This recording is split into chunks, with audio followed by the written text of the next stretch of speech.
Welcome to the Thrive with Holistic Healing Co podcast. I am your host, Namita Mahanama. Here, I bring you the synergistic utilization of Western and Eastern modalities to help you thrive in your wellness, to thrive in your mental health, to thrive in life, so that you can feel and be your best self in body, mind, and soul. Thank you for joining me. So let's jump in together and thrive. So hello and welcome to episode 25 of the Thrive with Holistic Healing Co podcast. Thank you so incredibly much for being here today. So today's episode is really to give you tools or tips as to how to get through this silly season. Now, what prompted me to record this episode was that I was starting to notice my own nervous system, and I was starting to notice my own body, my own mind, my own soul, with all that's happened, all that's been happening, I guess, in my life and in this time of year. I was really paying attention to how it is that I feel. And this episode is almost a lecture to myself or a reminder to myself. I really won't use the word lecture, but it is sort of a reminder to utilize these tried and tested tools or tried and tested strategies to really help the nervous system. And I guess from an Ayurvedic perspective, when we understand that the Vata system, which is it's a dosha, it's something that is a characteristic or an energy system within our body, and it's to do with the elements of air and space.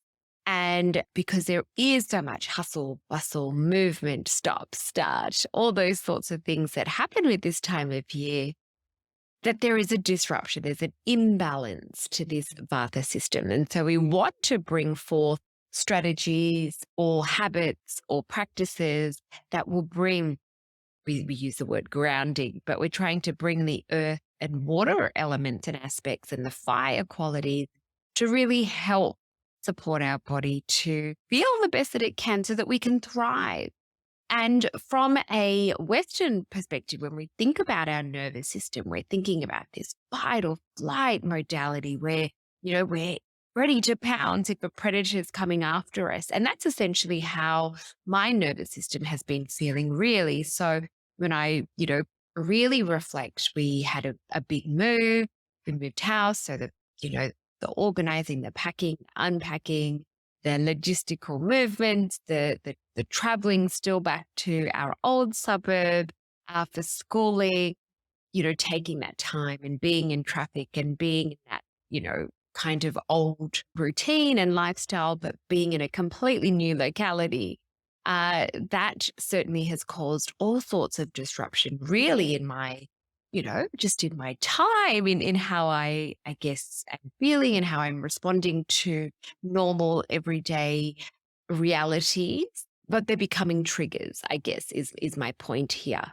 And what I have noticed is happening is this feeling or this ability of not being able to let go, this holding on, this constriction, this, my shoulders, I've hurt my neck and I've been going to a physio, and it's, every time that she looks at me and we're doing our exercises, she's like, your shoulders are up there. You're holding them up and you don't let go. And that's definitely I'm in this ridiculous stance all the time, and it need not be the case. It's not sustainable. It's obviously not enabling me to thrive. This feeling of getting somewhere in time and the scheduling, being here, being there at a particular time. And what was interesting, I've just heard a podcast with the beautiful physio Laura, so Pregnancy with Physio Laura, and she has a whole series about the vagus nerve, and I found that very fascinating, and I listened to all of the series and I really did get a lot out of it, and that is something that certainly in this Christmas period I am really going to make a conscious effort in looking at my habits and my strategies and those sorts of things. And so what also I have noticed is that I've become incredibly absent-minded because I have so many things on the run. There's phone calls and meetings and scheduling in amongst working, getting the boys everywhere on time.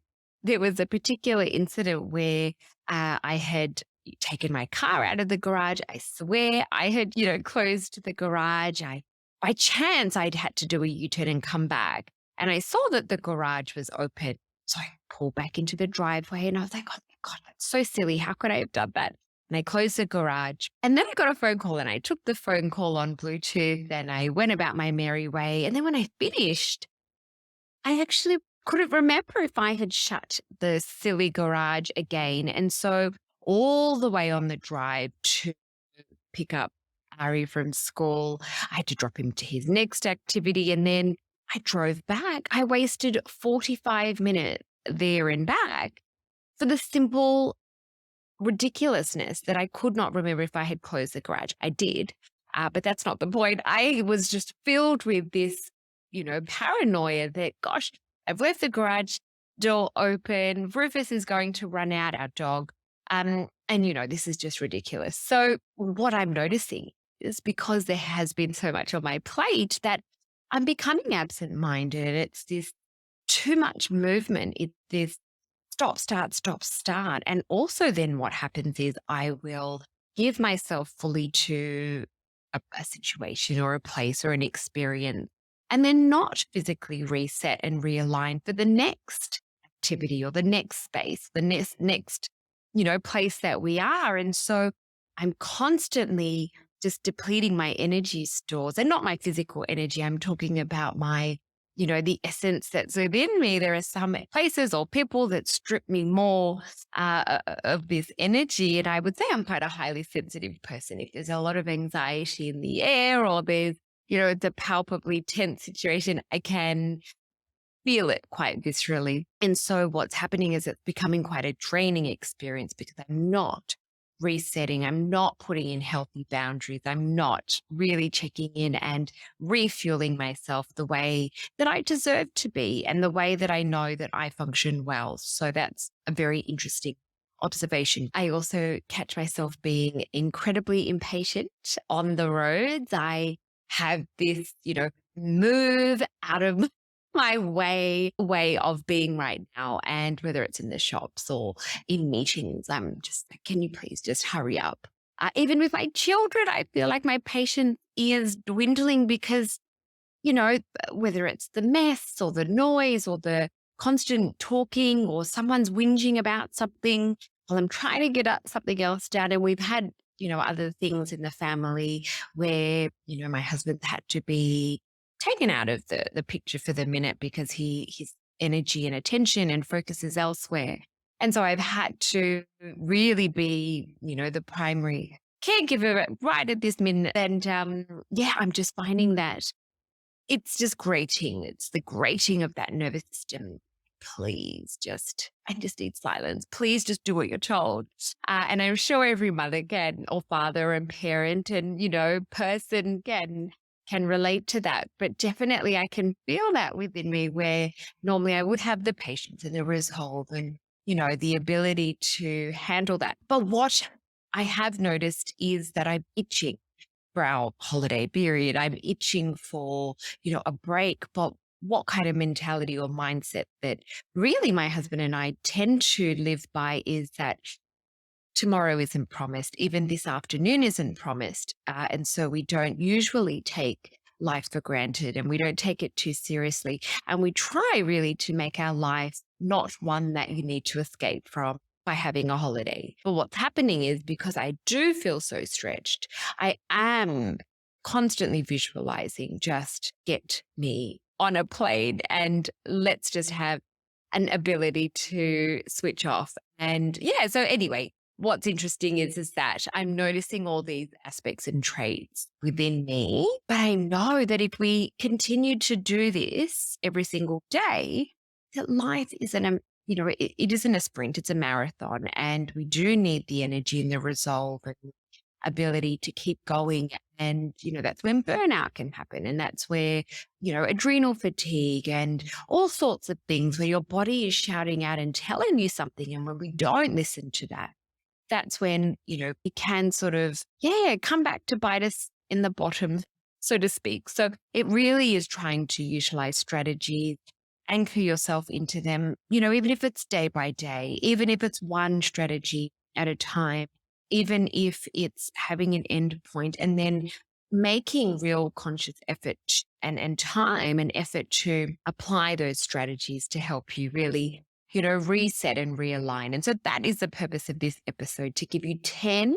strategies. I want to give you 10 tools for you to try in your holiday period. And I really do hope that you get something out of it. And so for me, the purpose of reassessing and reflecting and looking in and trying to check in on how I'm feeling, it is this awareness that what enables me to thrive is this feeling of spaciousness and this feeling of abundance, this freedom filled life versus feeling constricted and feeling pulled and stretched. I mean, even the words, when we say the actual narrative, it feels different inside. Stretched feels uncomfortable. Spaciousness feels glorious. It feels so incredibly, just nice and freedom filled. And, that is what I want to incorporate into my life. You kind of check in with what's working, what's not working. And this is a perfect time. What would you like to do better? And not from a space of lack and not from a space of judgment or guilt or shame or anything like that, but from a space of what are things that are sapping, stripping your energy away? What are they? What are they essential in your life? Can you do without them? And, that there's definitely so many aspects that I can see within my own life that take away, and don't necessarily give as much back in return, if that makes sense. So that is the inspiration of these tools.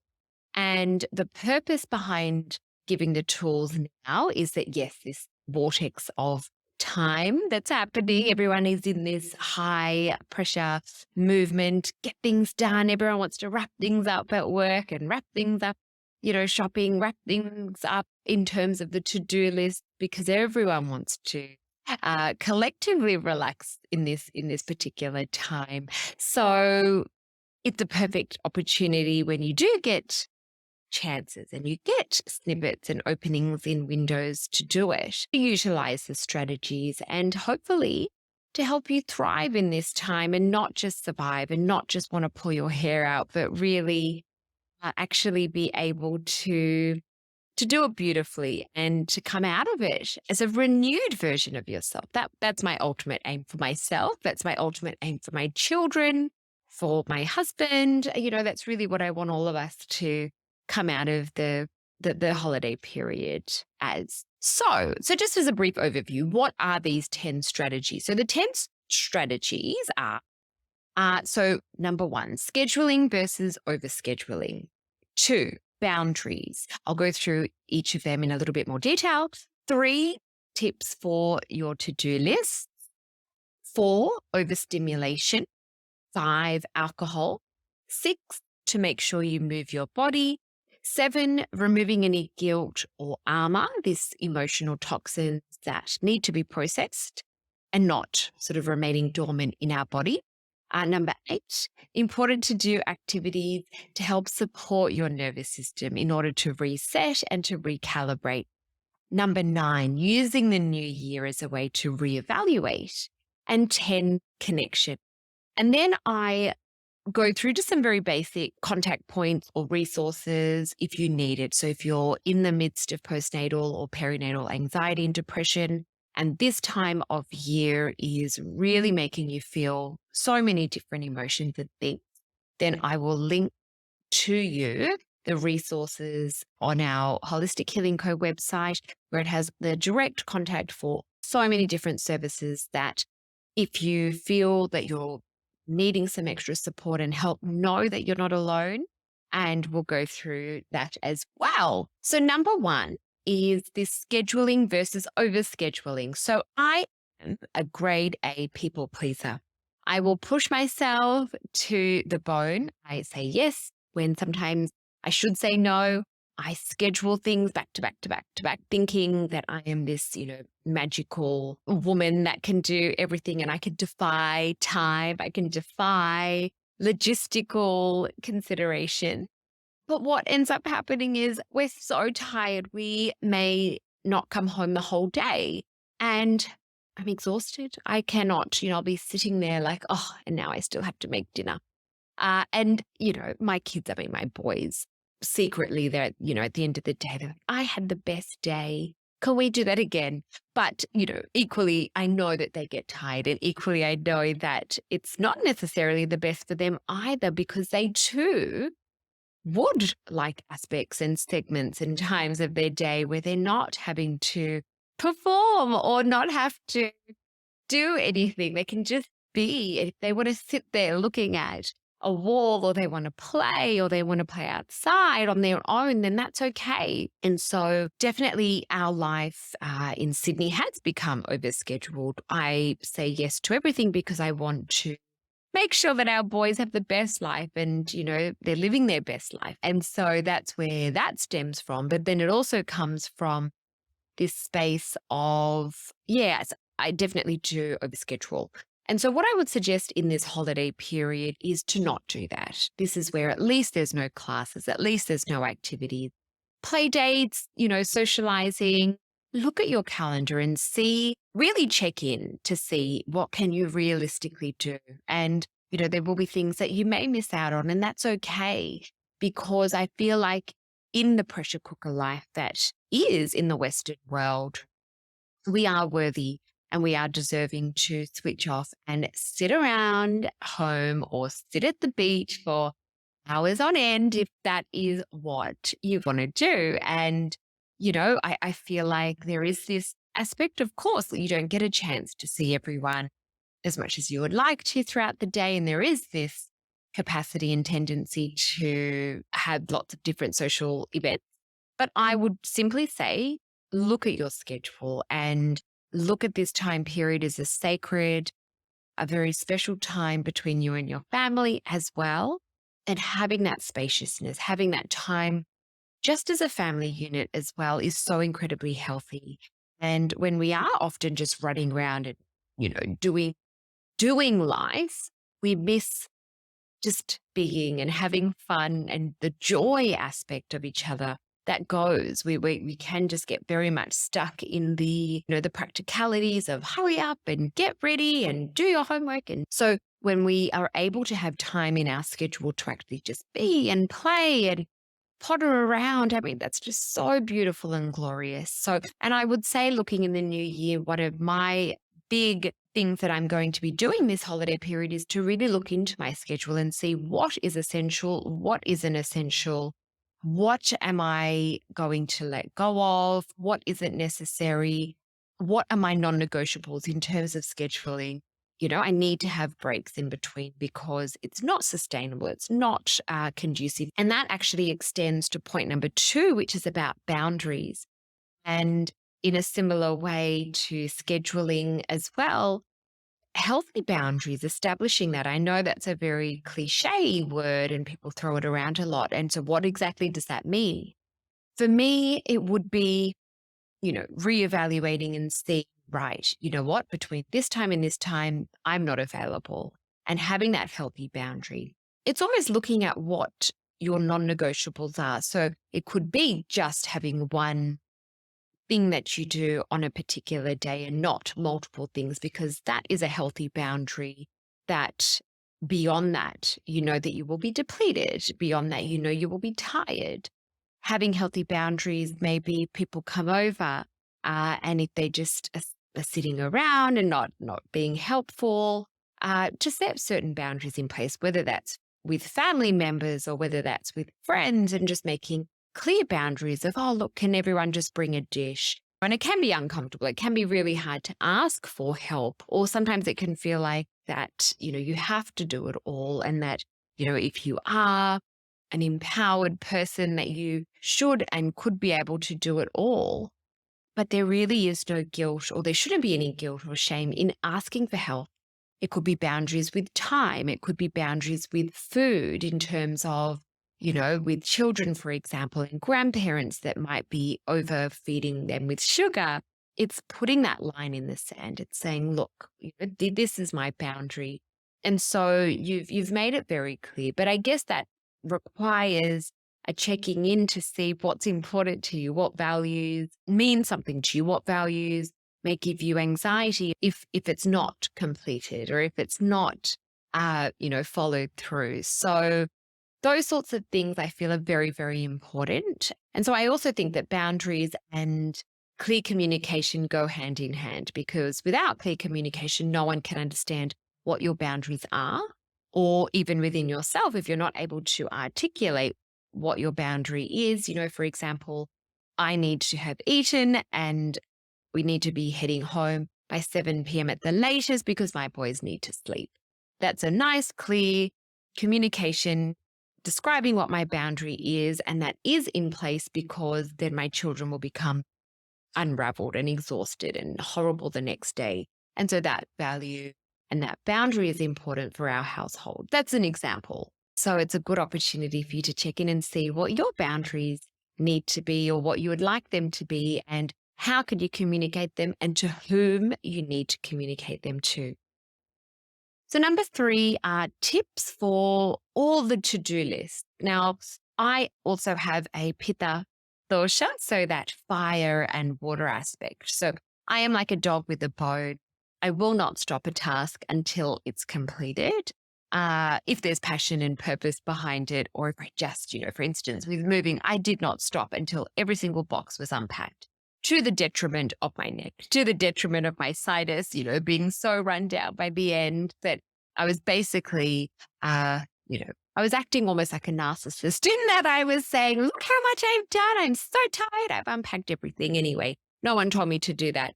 Anyway, I digress. But what I think is important in these relentless to-do lists is, yes, write your list. I think they're so incredibly important. For me, it gives clarity. It's off my head. It's off my heart. At least it's on a piece of paper, especially the night before, so I can sleep in peace. And then divide and conquer. If you can delegate any of the tasks, delegate them to your partner, delegate them to your children. It may not be done as perfectly as you may like, or you may feel you can do yourself, but we're not super people. And I think that we need to take that hat off where, we have to work and have our careers and be amazing mothers or partners and, parents and friends and siblings and children, and, still be fit and still do everything in between, because something has to give. And in this instance, write it down, delegate what you can, divide and conquer. And then also just see what strategies are going to make it easier. Now, yes, time is going to be an issue with Christmas coming next week, but are there things that you can order online? Divide who is going to shop for whom. So it's not all on you. Get your kids to wrap the presents that may not look as beautiful. It's okay. Order your groceries online. Even things around the house that need to be done, whatever it is, divide the list, delegate, see where you can make it more simple. Even trips, I found that I was doing multiple trips because I would forget. And so if you write it down, you kind of logistically work out, group things together is a very, very effective use of time, I would say, as well. And what's really interesting for me, COVID has actually shown that connection is the key here. We had the abundance of time to do stuff and to do things. We could have also, we could have bought so many things online and done all of those sorts of things. But without the connection to people, life actually didn't feel full. It didn't feel like it had much meaning. And so that should be, I feel, and I don't like the word should, but for me, connection has to be the sole purpose or the sole meaning behind this time of year. The rest is all stuff, and all the rest of it isn't, essential. It's being able to hug someone and being able to speak and openly connect with people, that is the purpose of this season, not present things and having, an immaculate house and gloriously wrapped presents. And the final point on this aspect would be to drop the perfectionism, have a particular ideal in mind as to perhaps what you could have done in the past or what you may have had time for in the past. Drop that perfectionism. Looking at other people can also cause that feeling of, oh, I need it to be perfect because so-and-so has it all done nicely. I need to do the same. But you just need to do the absolute best in the situation, the resources that you have, not to compare yourself with others, not to look at cookie cutter Instagram pictures and think, oh gosh, mine needs to look like that too. It might look like that on the outside, but we don't know what's beneath the picture. We don't know what's behind the picture. So, this whole concept of the grass is greener on the other side, that's not really always true. So, drop that perfectionism, do your best, be okay if it's not everything that you thought that you would like it to be. As long as you are present, you're connected, you're able to refuel yourself to be your best version of yourself, that is what your family members and those close, your beautiful tribe is going to connect and appreciate the most. So number 4 is this overstimulation. Now, overstimulation happens from the ping, ping, pings of the phone, of the emails, of the, the news, the social media. That's definitely the worst. Every time you got updated, you try to, refresh the feed, you get a whole new content. And it does. It's very, very overwhelming. And it almost is this sense of it's too much. You're feeling in this spaciousness with lots and lots of noise that some might be positive, absolutely. And the thing is, even if it's beautiful, glorious, soulful music, having that all the time is still, you also need silence.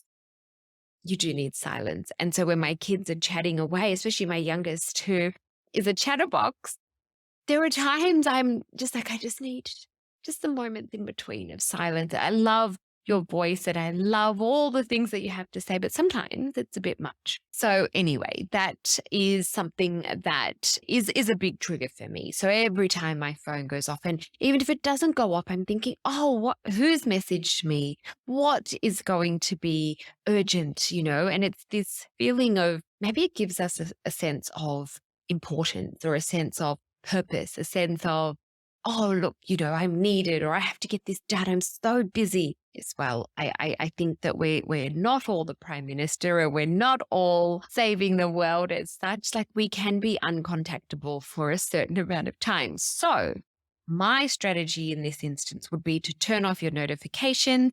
Perhaps if you need to put one of those actual timers on your phone, on your iPhone, there's so many different options where you can actually restrict being able to open particular apps for a certain amount of time. You could maybe set a particular time of day where you're checking it, not constantly through the day. You could really decide not to use it at all. Put it on airplane mode, simply use it to take pictures if your heart so desires. It is this information overload that does saturate our nervous system. It gets pulled and it gets pulled and it gets pulled to the point where it can break. So we just need to have some silence, turn the TV off, turn the screens off, turn the phones off, pack them all away, and have space and room for that blame. It's peaceful. It is so incredibly peaceful. And so I would invite you to look at where can you cut down your overstimulation. So a phone is a big one for me, and the TV for sure. Those are definitely aspects that I will be not connecting as much with social media, because I do feel that, it is so important to disconnect, to reconnect by disconnecting from a screen. And it's horrifying. I actually caught the train yesterday into the city, and everyone, all over was on the phone. And I too was, because I had Google Maps trying to, work out where I was going. But everyone's on their phone. There's cars coming, but people have earphones and they're either chatting away or they're looking at their screens and, they're not seeing cars driving past while they're walking. They could get hit. And so it was actually really, as an observer, I was horrified by what I saw. So, I think that in our Western world, we've just become very, yes, I don't know. We need that spaciousness. And so overstimulation in whatever ways you can, just try to switch off. I think that's so incredibly important. Now, number 5 is looking at alcohol.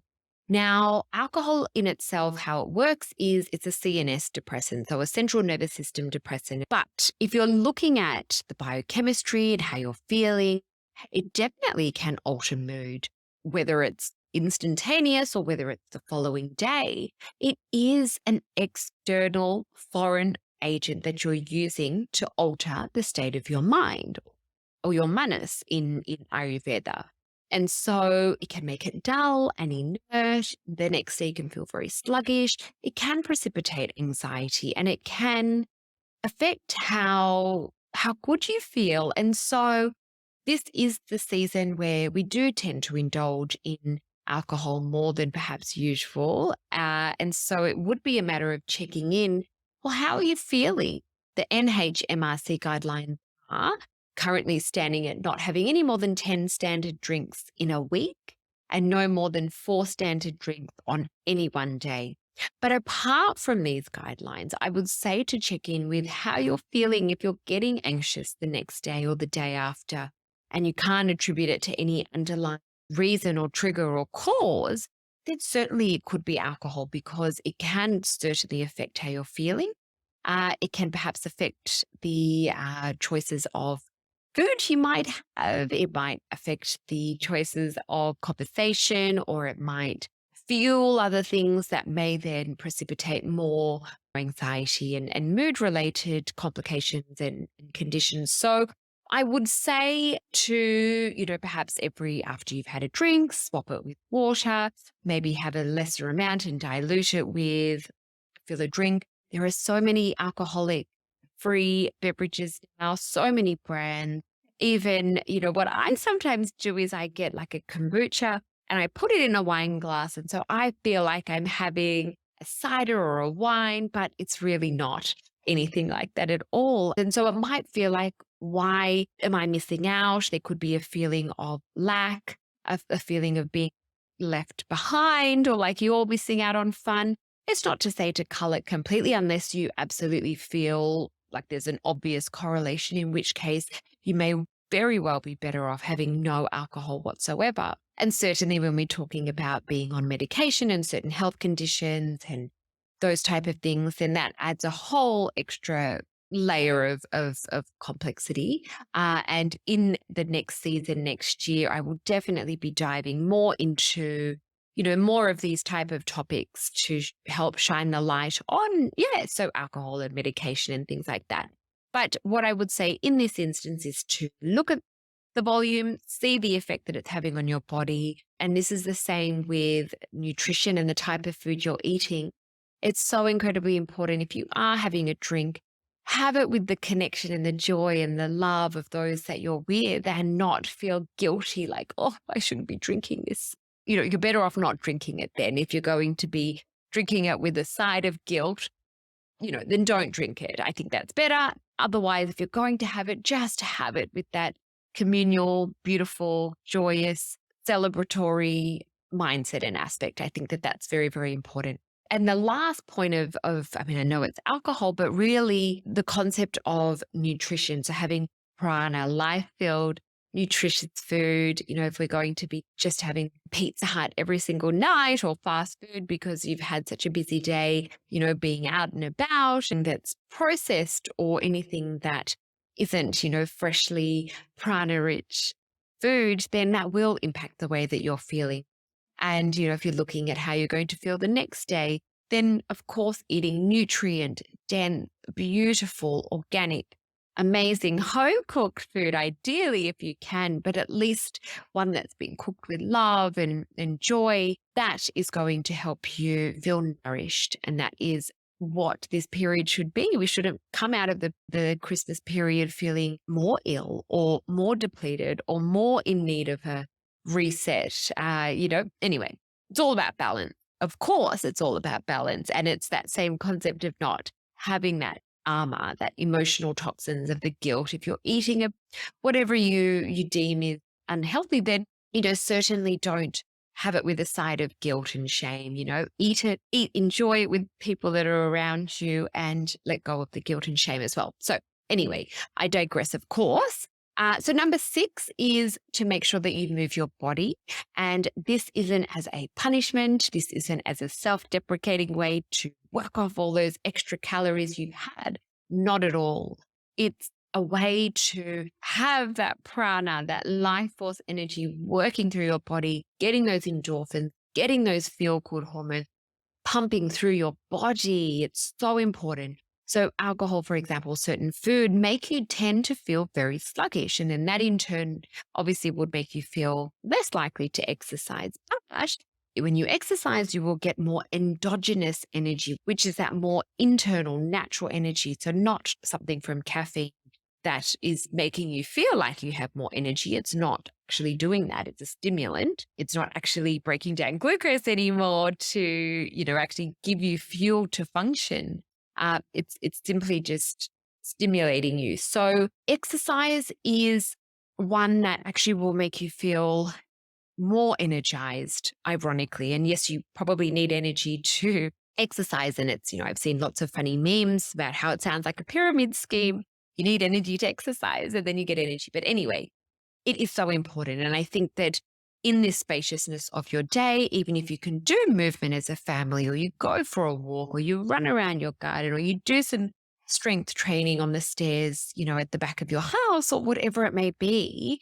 Yes, the weather's getting warmer, but I do believe that exercise is a non-negotiable every single day will help how you're feeling. And so that can definitely also help with your mood, anxiety. So if you're finding alcohol is triggering that, it can at least help hold you and the effects that you're experiencing with the other variables that are happening. But definitely it's not coming from a space of punishment and, I ate this, so therefore I need to exercise this much more to burn off those calories. That's not the space that I'm speaking of, because that's going to be bringing more emotional toxins and and so we move our body because we're so grateful that we can. We move our body because we're so grateful that our lungs can fill with oxygen and our heart can pump our blood everywhere. We're grateful for our hands and our arms because, what a blessing. And having feet and legs to carry us and run. And, it's almost a celebration of the beauty and the bounty that our body is. And I love that exercise is always a reminder, me hurting my neck and not being able to do as much. It was a reminder of, gosh, I would do anything for my physical health back because I appreciate it. And sometimes it is that irony of knowing what you've lost when it's gone. And so when you get it back, just, absolutely devour it completely. Number 7 is removing any guilt and armor. Now, I've mentioned this a lot to do with food and alcohol, but it's also, I would say, to do with rest and self-care and time out. And so it's an Ayurvedic term or an Ayurvedic philosophy or belief. I'm not sure what exact word I'm looking for, but it's this concept that anything that's not digested or metabolized appropriately, whether it's in a physical form, that can turn into atherosclerosis, that plaquey residue internally. And so the focus is to try to maximize and optimize our digestive fire so that we can digest our food properly.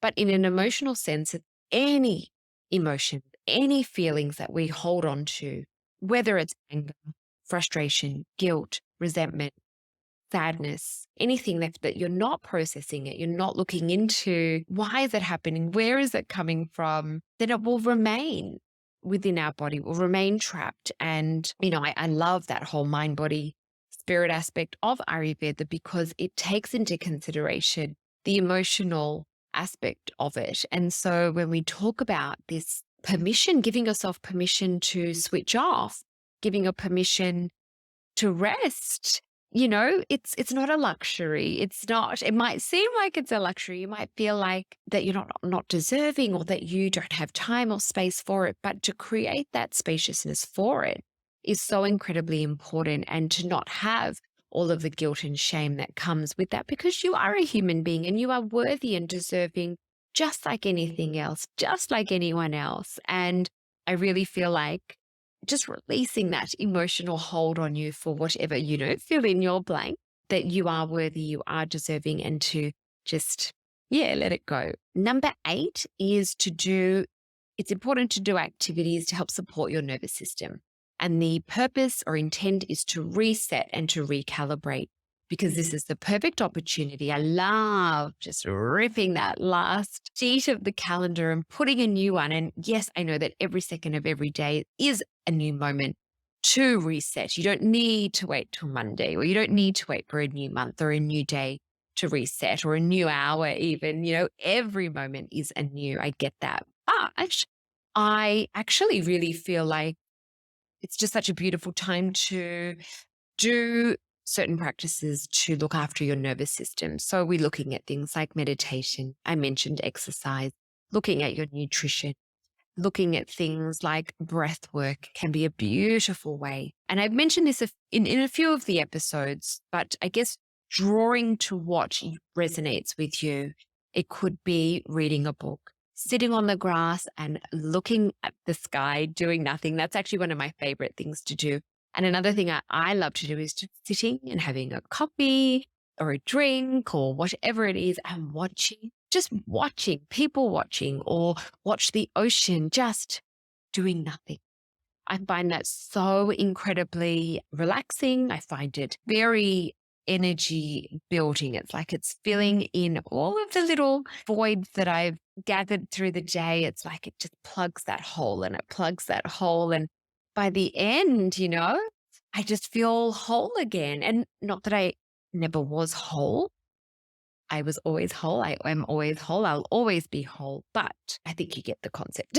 So it's just filling in those air pockets with that earth aspect that I need. And so that is where there are so many things that you can do, whether it's chanting, whether it's yoga, using asanas and pranayama as a way to ground yourself, having a bath or something, a ritual with a candle and beautiful plant extracts that are very grounding, utilizing, things like lavender and chamomile and all these different tools that can just help to ground that body. And so number 9 was using the new year as a way to reevaluate. So as I've mentioned throughout this episode, I definitely will be looking at my schedule and see, what's working, what's helping me, what's not helping me, where do I need help?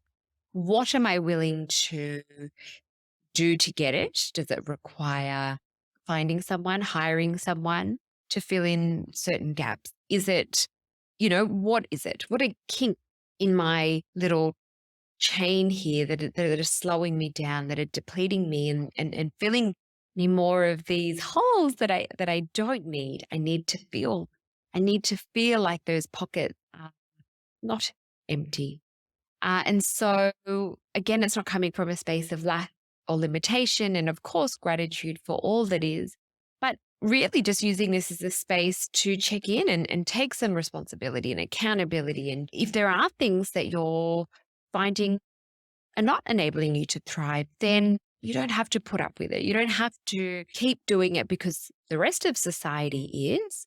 You can choose what is going to make you, your children, your family thrive, and you're so worthy and deserving to create that life for you. But it requires, I guess, an introspection to really evaluate and see what's working, what's not working. Your life may be absolutely running beautifully smooth, and you may not have to change a thing, and amazing. Your reflection will be to continue that. How am I going to maintain this? Now, number 10 was about connection. And so with COVID, I 100% believe that connection is the key to life. For me, that is the purpose of life, to connect heart to heart, with any and all people, obviously with healthy boundaries in place. You don't want to just be a people pleasing entity. You want to still just connect from a heart space and really truly be present with whoever it is that's important to you.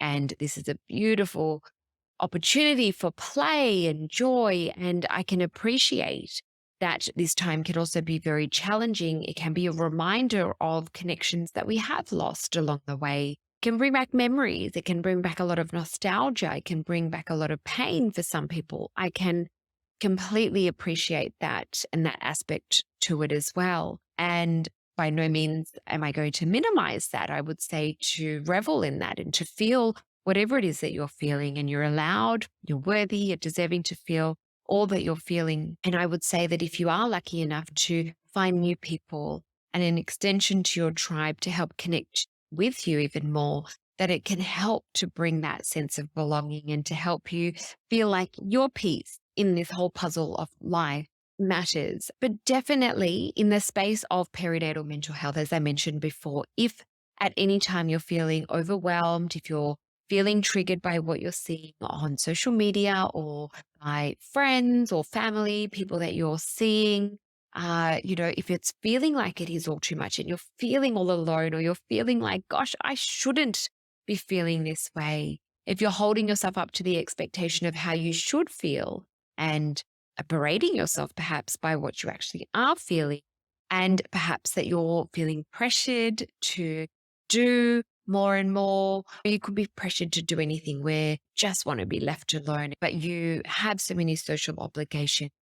I can appreciate that. You might feel absolutely exhausted, touched out, tapped out, absolutely energetically spaced out. You might not be able to enjoy all of the mess and the noise, and, you like things in a certain way, or you might be feeling triggered by the lots of different food options that, your family or your children are having that they normally wouldn't, coming out of schedule than you normally would, or there could be anxieties around safety and, all sorts of things. I mean, there's so many different things to unpick and unravel, but all I would want to share with you in this instance is to know that you're not alone, and it doesn't matter what time of year it is.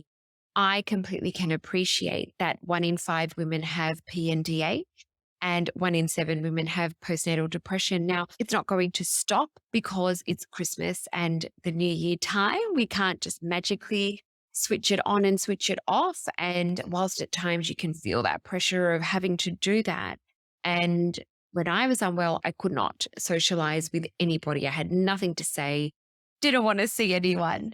And so I can appreciate if you're in the depth of that, in amongst sleep deprivation, and you're just not feeling like yourself, then know that you're not alone. And I see you, I acknowledge you, and I know, and I'm telling you that it doesn't stop, that it doesn't discriminate, it doesn't choose who is going to affect and when it's going to affect them. So I completely see where you are and know that you're not alone, but know that there are so many resources. So if you're feeling really like you need to speak to someone, don't feel like everything is closed because it's a public holiday. Don't feel like there is no access to resources because it's the holiday season. Now, the resource list that I have on the Whole-istic Healing Co website is Australia specific, and it's got a whole host of resources. So things like the number and line for Lifeline, for Beyond Blue, Panda, the Gidget Foundation, the Gidget Virtual Village, Kids Helpline, support for domestic violence, you name it. Absolutely know that you're not alone. And I would simply say that I see you, beautiful person, and I do really feel for what you're going through, and just relinquish that pressure, take that burden off your shoulders in having to pretend to be something, take that mask off. If you feel like SHIT, then you know what?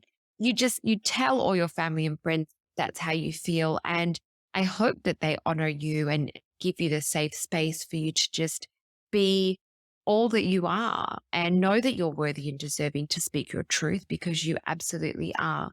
And, you are a human being, and you're no less than the sky and the sand and the flowers. Like, everything that exists is the same as you. It is you. It's it's part of you. It's the whole cosmos and connection that we have with one another and in all living things. And so I would love for you to know that you are so incredibly worthy and that you matter and that you are deserving. You have permission to reach out. You have permission to speak your truth. Please just let that pressure go to be anything other than what it is that you feel and who you are.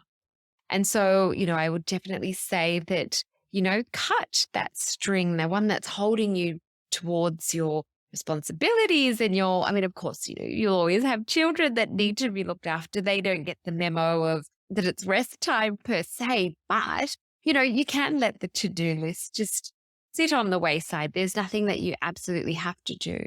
Have permission to cut that string that's holding you bound to that. Just let it go and you'll feel a lot more free from doing that. And so it also to find ways in which you can refuel and recharge whilst your children are playing. So, or, children are sleeping or napping or next to you or playing, doing tummy time or whatever it is. And whatever stage that you're at, you could read a book or you could journal or you could listen to some music and, find what makes you feel like you again. And those short, sharp sessions will add up into hopefully getting you through this time.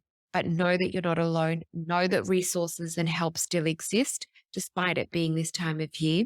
Know that I see you. I absolutely see you. And I really do hope that you have the strength and courage to speak your truth.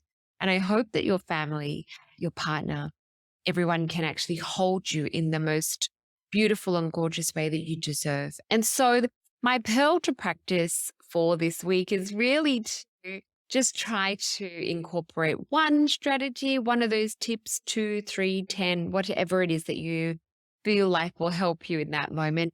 I definitely, as we're wrapping up, today's the last day of school. We're heading over for our business adventures for a few days, which, we'll be busy.